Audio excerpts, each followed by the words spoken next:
J'étais homophobe. Tout ce que vous entendez de pire, je l'ai dit. Je l'ai dit de mon fils, je l'ai dit de son compagnon, je l'ai dit devant ma femme et devant mon fils cadet.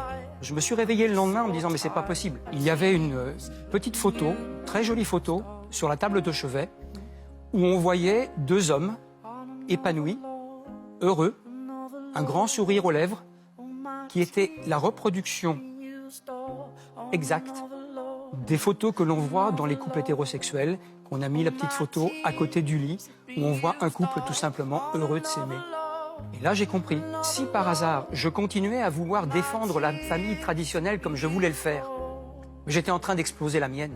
J'aurais aimé que mes parents, par exemple, aient le même discours. J'aurais aimé qu'ils aient cet état d'esprit-là. Et c'est la première fois que j'entends un papa, du coup, reconnaître qu'il a mal agi. Je prends mon exemple avec mes parents. 6 ans après, ils sont pas revenus vers moi avec des excuses parce qu'ils n'arrivent pas à assumer qu'ils ont eu tort sur le moment de réagir comme ça. Enfin, j'ai eu des échos comme quoi ils disent pas vraiment la vérité quand les gens autour demandent pourquoi je suis parti de chez moi. Parce que j'ai quand même disparu comme ça de chez ma famille.